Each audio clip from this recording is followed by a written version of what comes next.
criptos, sino que también tenemos pares de criptomonedas. En este caso, el cruce Cardano-Bitcoin, ¿de acuerdo? Que ha sido el tercer instrumento dentro de este mercado que ha experimentado el porcentaje de variación más elevado, casi de un 18%, ¿vale? Si seguimos analizando el ranking, bueno, tenemos a Ethereum en cuarta posición, pues no muy lejos, de hecho, pues apenas un 1% por debajo, incluso un poquito menos, y en quinta posición el Ether Classic, ¿de acuerdo? El Ethereum Classic. Ya veis aquí que el resto son, pues, principalmente otros pares de criptomonedas frente al Bitcoin, Neo, Ripple y alguna otra, ¿de acuerdo? En este caso Stellar. Y el Ripple en última posición, ¿vale?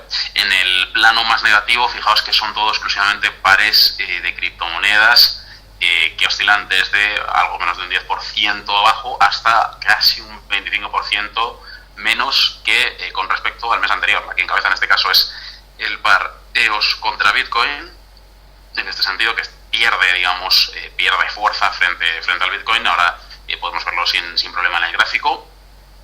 Y en segunda posición, fijaos, no muy lejos, menos de un 1% por debajo, tenemos al par que involucra al Dash y al Bitcoin, ¿de acuerdo? Esto significa, como veis, que el Bitcoin está ganando relevancia frente, pues, a sus principales criptomonedas con las que forma pares aquí en la plataforma. Y bueno, en la otra cara de la moneda, pues por ejemplo vemos otras que recortan un poquito, digamos, a las que el Bitcoin recorta un poquito menos, como puede ser la MIOTA versus Bitcoin, o por ejemplo aquí también con un 10% abajo el Tron versus Bitcoin, ¿de acuerdo? Para que os hagáis una idea de cómo está funcionando respecto al sentimiento de mercado.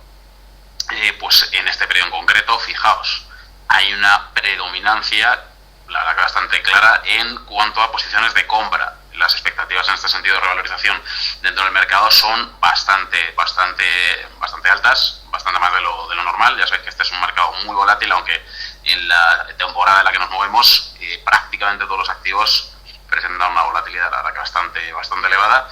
Fijaos aquí que muchos de estos activos o instrumentos dentro del mercado de cripto son fundamentalmente pares de criptomonedas los que están siendo más negociados, prácticamente una predominancia al 100% en posiciones de compra, posiciones largas, frente a posiciones cortas en los principales pares, en ese top 5, en el que ya sabéis que está el Ripple, por ejemplo. Fijaos que tenemos ahí una predominancia bastante importante, 98,3% de usuarios y usuarias de XTB realizando operaciones long, operaciones de compra, frente a un tímido 1,7% que está posicionándose en corto, seguramente en posiciones, pues fundamentalmente más intradía, ¿de acuerdo? Evitando incluso el swing trading en operativas que involucran desde algunos días hasta cuestión de semanas. Y vemos que en el extremo más negativo, si se le puede llamar así, pues tenemos algunos otros pares de criptomonedas. Fijaos, habíamos hablado antes de él, el Stellar versus Bitcoin, en el cual, si nos vamos al apartado de actuación, vemos que hay un 60% de operativa de compra frente a un 40% de operativa de venta. 3 de cada 5 usuarios están realizando compra frente a los 2 restantes que están realizando operativa de venta. Algo similar sucede en otro de los pares que tenemos aquí, ¿de acuerdo? El Tron contra Ethereum, ¿vale? Ya sabéis que no solo están referenciados estos pares al Bitcoin, sino también al Ethereum, con las 2 divisas principales, criptodivisas principales. Fijaos aquí que en este caso son 3 de cada 4 usuarios los que están realizando operativas de compra frente al último, ese cuarto, que está realizando operativa corta, operativa de venta. ¿De acuerdo? Esto es un poco el plano fundamental en el que nos movemos en lo que corresponde o lo que pues podemos catalogar como sentimiento de mercado, ¿verdad? O lo que pues en este sentido nos ayuda a situarnos, ¿verdad? Fantástico que no os haya dicho nada, siempre os pido que me confirméis, por supuesto, que me estáis oyendo y viendo la pantalla perfectamente. Ya nos confirmaba ahí nuestro compañero Ricardo Herrera. Fantástico, Ricardo, un placer tenerte por aquí con nosotros. Y si os parece, pues bueno, antes de nada, ya sabéis que efectivamente el objeto era el Bitcoin principalmente, aunque ya sabéis que eso siempre mueve al mercado de criptomonedas. ¿Qué es el halving de Bitcoin? Esta semana nos habéis preguntado mucho, como es normal, hay mucha gente que no lo sabía. Fijaos que los que sois o seáis muy asiduos de este mercado de criptodivisa, trabajaréis mucho con webs como CoinMarketCap, que es una de las más recomendadas, ¿de acuerdo?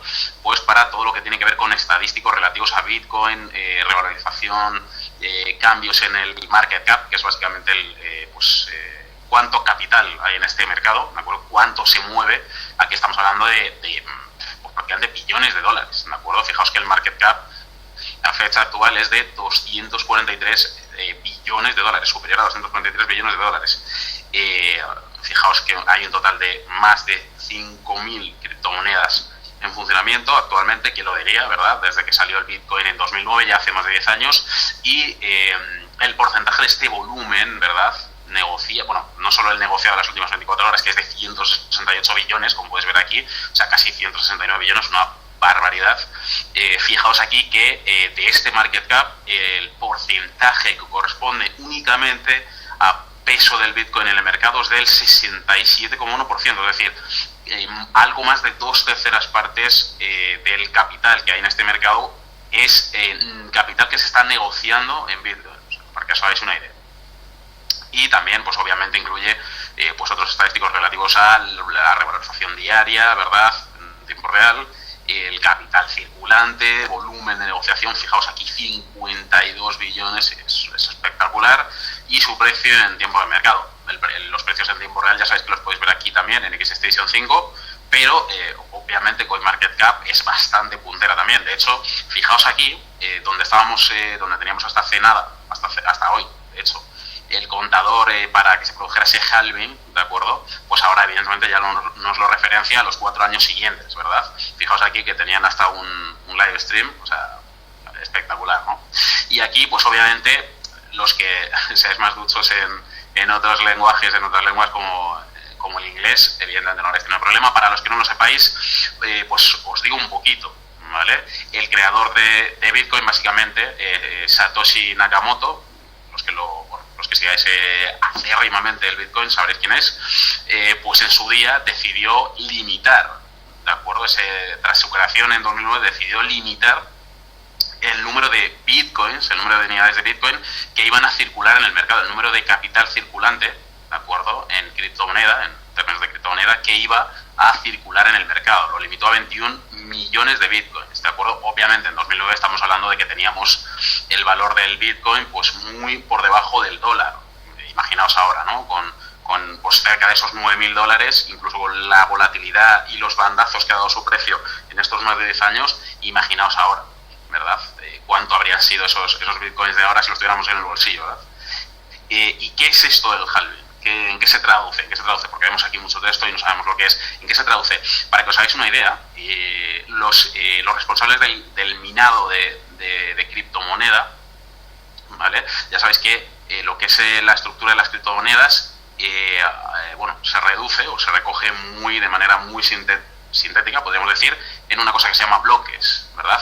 Entonces, en esos bloques es donde se van, esos bloques son en los que se van aglutinando esas criptomonedas que se van a emitir, ¿de acuerdo? Entonces, los responsables de realizar ese criptominado, ese criptominado, y los responsables de supervisar, monitorizar estos bloques, ¿verdad?, de criptomonedas, ¿qué pasaba? Que se les realizaba,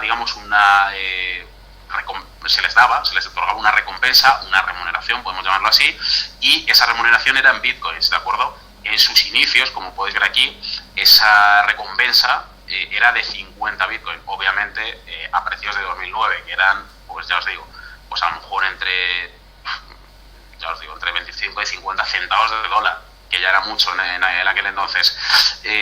Fijaos, si lo tuviéramos ahora, ¿verdad?, a precios de ahora, esto está recogido a precios de 28 de abril, estos $378.000, pero ahora que estamos a 12 de mayo, sería más incluso. ¿Vale? Con lo cual, ¿en qué consiste el halving? Halving es el término en inglés que define dividir por la mitad, es decir, dividir, ¿no?, en este sentido, partir por la mitad, partir en dos. Entonces, ¿qué pasa? Que cada 4 años, ¿verdad? De hecho, a partir de 2012, que es cuando se produjo el siguiente halving de Bitcoin, porque el primero fue en 2009, el primer halving se realizó en 2012, y ¿qué pasó? Que esta recompensa que se les daba a los responsables del criptominado se dividía por la mitad, de ahí el término halve, ¿de acuerdo? Halve. Estupendo. Entonces, ¿qué pasaba? Que de esos 50 bitcoins iniciales de recompensa se pasó a 25, ¿de acuerdo? Y de manera paulatina se fue reduciendo, digamos, esa recompensa que se les iba otorgando a estos responsables de lo que es la acción de criptominado, hasta que, pues evidentemente, en la fecha actual, lo que se ha realizado es esa reducción desde los 12,5 bitcoins que teníamos en el anterior, que veníamos del anterior halving, a los 6,25 bitcoins de recompensa que se han ofrecido en el halving de hoy. La idea, para que, por como ya habréis deducido mientras explicaba esto, es que al final la recompensa va a tender a cero, es decir, llegará a un punto en el que con estos consecutivos halvings, ¿vale? Lo que es la recompensa por el criptominado se acabará reduciendo a cero. Esta era una idea del inteligentísimo Satoshi Nakamoto para, como ya os digo, limitar ese número de bitcoins en el mercado. Al final estamos hablando de alguien que se anticipó sobremanera, ¿no? A cómo, no solo a cómo iba a estar el precio de este activo a día de hoy, que desde luego ha repuntado hasta niveles insospechados, ¿de acuerdo? Por no decir más. Y podemos estar hablando de un modelo diferente al que tenemos en la divisa fiduciaria, es decir, la divisa habitual, por ejemplo, el dólar, el euro, estas divisas principales y otras no tan principales, secundarias, también de países emergentes, etcétera. Al final, lo que se tiene en términos de política monetaria en los bancos centrales, ya sea el Banco Central Europeo, la Fed en Estados Unidos, el Banco Central Australiano, el RBA, ¿no? En Australia, etcétera, etcétera, un largo etcétera, pues al final lo que estos bancos centrales hacen es, para regular el flujo monetario, el flujo de capital, pues realizar emisión de moneda, regular, mejor dicho, la emisión de moneda, y al final parece no haber, límite, aunque obviamente producir moneda de manera sucesiva, ya sabéis que al final generaría una situación insostenible para la divisa a nivel local, al final generaría devaluación, ¿de acuerdo? Sin embargo, en el Bitcoin, en este caso, como podéis ver, ya desde inicio Nakamoto había establecido un techo, ¿no? Una especie de tope, es decir, aquí este es el máximo número de activos de este mercado que vamos a emitir, 21 millones de Bitcoin, con lo cual se anticipó a cosas como esta. También hay que tener en cuenta adicionalmente que ya sabéis que trabajamos en un mercado que no está regulado, es la magia, ¿no? del surgimiento de la criptomoneda en sí, ¿vale? Algo que forma parte intrínseca de su naturaleza y que desde luego, pese a la intención por parte de múltiples bancos centrales, múltiples sistemas de gobierno, y sobre todo por el atractivo que despierta el blockchain, esa tecnología subyacente en este mercado, que, como ya se ha demostrado, se está prestando para su utilización en enorme multitud de procesos. Sin ir más lejos, ya sabéis, como hemos ido comentando en seminarios muy anteriores, los que me siguierais en los seminarios de criptomonedas lo recordaréis, ¿de acuerdo? Pero ya sabéis que se ha utilizado para infinidad de cosas, para mejorar y optimizar los sistemas de pago, en sistemas de votación. Por ejemplo, en Corea se estaba probando para los sistemas de votación, ¿de acuerdo? El K-Voting System, si no recuerdo mal, se lo llamaban ellos, ¿de acuerdo? O sea, para una infinidad de cosas. Al final, este tipo de funcionalidades que se están dando a la tecnología blockchain, en suma con el surgimiento y la naturaleza de las criptomonedas, son lo que las hace, aparte de más volátiles, son lo que las hace más excepcionales, ¿no? Más desligadas del funcionamiento del resto de activos de mercado. Y esto, evidentemente, si nos vamos a la ventana mágica, ¿no? de XStation 5, pues vamos a ver cómo se traduce. Fijaos aquí, tenemos abierto el Bitcoin, ¿de acuerdo? En gráfico horario. Fijaos aquí, si utilizamos la cruceta, fijaos aquí, apenas el día 9 de mayo, ¿verdad? Aproximadamente estamos hablando del último fin de semana anterior al halving, ¿de acuerdo? A fechas de viernes, sábado, fijaos que todavía nos movíamos en algunos máximos locales, fijaos aquí, muy cerca de los 10.000, de hecho llegamos a estar ahí casi torpedeando la regla de los 10.000, de hecho el día 8, ¿verdad? Ese viernes día 8, rozamos al alza, penetramos al alza esa barrera de los $10.000 de manera muy breve, eso sí, porque la vela cerró un poquito por debajo, 9.950, y con esos máximos locales ahí cerrados pues muy cerca de los 10.000, y fijaos con esa caída, con esa vela enorme roja que nos llevó, si bien esa vela llegó a estar muy por debajo, ¿verdad?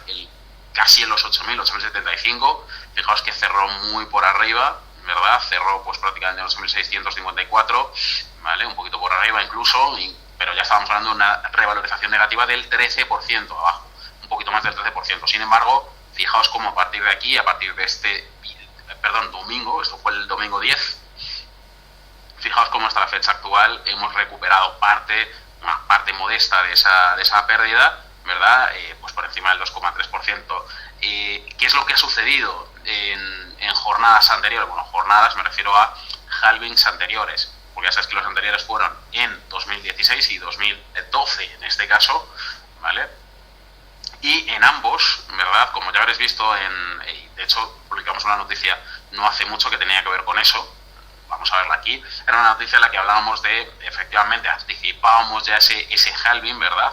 Vamos a filtrar aquí, por criptodivisa, fijaos, ¿vale? Se acerca el halving de Bitcoin, aquí la teníamos, y efectivamente, aquí lo que estábamos comentando, aparte de, bueno, sus fluctuaciones y qué era lo que se esperaba, ¿verdad? Fijaos que a cierto punto, creo que era por aquí, sí, efectivamente, aquí pues estábamos comentando qué era lo que había sucedido previamente, los halvings previos en 2012 y 2016, ¿verdad? Como recogíamos en ese informe, pues traían o han traído, digamos, rallies. Con rallies ya sabéis que nos referimos a revalorizaciones o crecimientos puntuales, en dirección alcista obviamente, que bueno, pues que posteriormente son corregidos. Digamos, el mercado previamente ya está descontando el efecto positivo de ese halving, porque al final lo que está sucediendo al reducir paulatinamente esa recompensa, ¿verdad?, en lo que se traduce básicamente, simple y llanamente, es en lo siguiente. Es decir, si al final tenemos o sabemos que vamos a tener cada vez más limitada esa recompensa, o ese número de bitcoins en el mercado está ya limitado de origen, ¿vale? Ya sabéis que esa sensación de reducción en la oferta del activo, en este caso el bitcoin, lo que produce, o lo que va a producir, aunque sea en el intradía o en ese periodo breve de tiempo hasta que se produzca el halving, es un aumento de la demanda, con lo cual el aumento de la demanda ya sabéis que empuja el alza del precio, ¿de acuerdo? Eso es lo que estábamos recogiendo en este informe, para aquellos que lo pudisteis leer. Volviendo a cripto, ya sabéis aquí, volviendo a la ventana mágica, fijaos aquí, pues en la semana en la semana pasada, de hecho, fijaos, pues en las sesiones del 4, 5, 6 hasta el día 8, fijaos qué crecimiento hemos experimentado. Teníamos ahí algún mínimo local, ¿verdad?, como el que tenemos aquí, del día 4, tocando los 8.565 dólares, ¿verdad?, un poquito más por arriba, de hecho, en 8.560, fijaos hasta dónde llegamos, ¿vale? Fijaos que llegamos ahí casi hasta la barrera de los 10.000, esto es una revalorización de más del 16,5%, ¿vale? Que no es tontería, es decir, estamos hablando de un crecimiento, fijaos ahí, pues si partíamos de 8.569, llegábamos casi a 10.000, estamos hablando de, pues, aproximadamente en torno a 1.500 dólares, pues en cuestión de 3-4 días, lo cual efectivamente ya os da una idea, ese 16,5% de rentabilidad adicional, que en este sentido los que hayáis estado invertidos habréis podido recoger, ¿de acuerdo?, como beneficio neto después del coste swap y después del coste por spread, habéis podido recoger ese porcentaje de rentabilidad, en verdad. Pues es básicamente eso lo que nos está diciendo, es que previamente, de forma previa a estos halvings, siempre el mercado comienza a descontar ese aumento de la demanda, ese aumento, y en ese sentido incluso no paulatino, sino un aumento repentino, como es característica fundamental de este mercado, ver ese crecimiento antes de que el mercado, pues tras haberlo descontado, pues reduzca también, pues casi de la forma incluso más brusca, podríamos decir, más brusca caída que incluso que el crecimiento previo, el mercado estabilice, digamos, esa inestabilidad, para la redundancia, en los precios, ¿verdad? Y esto obviamente no solo afecta al Bitcoin, fijaos aquí en otros de nuestros principales, ¿verdad? Como pasa algo similar en el Ethereum también, veíamos ahí en la jornada del domingo, la jornada del día 10, domingo a la 1 de la mañana, abriendo mercado con esa vela abajo, ¿verdad?, que llegó hasta los 177, bueno, aproximadamente 178 dólares, partiendo desde los 206, es decir, una caída de casi el 14%, si bien la vela ya sabéis que cerró un poquito por arriba, en los 188 un poquito más, ¿vale?, hasta estabilizarse también muy cerca de esa barrera de los 188 dólares. Y en el caso, por ejemplo, del también, pues efectivamente, más de lo mismo. Partíamos de la base de que en la apertura de mercado,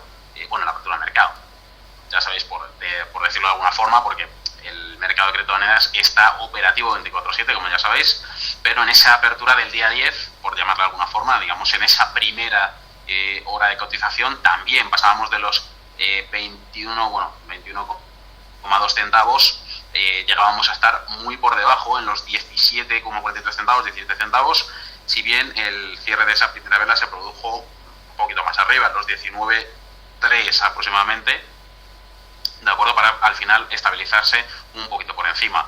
Esto pues lo podemos ver de manera similar en casi cualquier otra criptomoneda, y en Dash también, en este caso con esa caída, ¿no? Con esa regulación de flujo de capital que venía desde los 76,27 dólares, que nos llevó pues prácticamente, fijaos, hasta los 69,30, 69,31 en el caso del Dash, y pues en otros casos quizá en petit comité, porque el valor es incluso unitario por debajo de la unidad, como puede ser el caso del Stellar, caíamos desde los casi 7 centavos de dólar, hasta los 5 centavos de dólar, si bien la vela, pues ya sabéis que como en el resto de casos cerró por encima de los 6 centavos de dólar. Y también nos pasaba, pues por ejemplo, en el Litecoin, donde registrábamos efectivamente una caída desde, pues fijaos aquí, desde los 45,85 llegamos a tocar esa barrera, ¿no?, de los 38,40. Si bien la vela, ya sabéis que una vez más cerró por arriba en la barrera de los 42 dólares, que es la frontera en la que se mueve ahora. En todos los casos, como estáis viendo, el RSI está más cerca de la zona de sobrevaloración que de la de infravaloración. Fijaos que está pues muy cerca del nivel 70, de ese nivel 70, y efectivamente esto es algo que nos suele indicar, aunque es verdad que en el mercado de criptomonedas, que tiene tanta volatilidad, podemos pasar de aquí a aquí, como podéis ver aquí, en la parte inferior del gráfico, en este RSI, de manera, la verdad, que bastante rápida. Fijaos que esto es un gráfico en horario, y fijaos la fluctuación, ¿no?, que muestra, o la fluctuación a la que hace referencia los bandazos, ¿no?, que da ese precio, y que, bueno, pues que quedan recogidos ahí, ¿no? En casi todos los casos el precio está cotizando entre las dos medias móviles, tanto la corta como la larga, la corta la amarilla, la larga la naranja, y pues bueno, generalmente, si bien es señal de relativa estabilidad, si se puede hablar de ello en este mercado, cuando el precio cotiza entre ambas medias móviles, digamos que se acerca un poquito más a sus valores medios del intradía, pues es cierto que, bueno, en un mercado que está prestándose tanto a entradas masivas de capital, como puede ser el de criptomonedas, como puede ser y está siendo, no solo para clientes retail, como podemos ser cualquiera de nosotros, sino para institucionales, ¿verdad?, grandes compañías, hedge funds, etcétera, etcétera, un largo etcétera. Pues obviamente esto es lo que también está influyendo en esa capitalización masiva de mercado que hemos estado registrando en estas últimas sesiones, y que, pues bueno, en algunos aspectos, o según algunos expertos, ha venido para quedarse. Y esperemos que así sea, porque eso es lo que nos va a seguir dando esa volatilidad y esas oportunidades, tanto a largo como a corto plazo. Y bueno, esto ha sido todo. Gracias a todos y a todas por conectaros una vez más. Seminario del 12 de mayo de 2020, a cargo de Miguel Moguela, analista de XTB, halving de Bitcoin.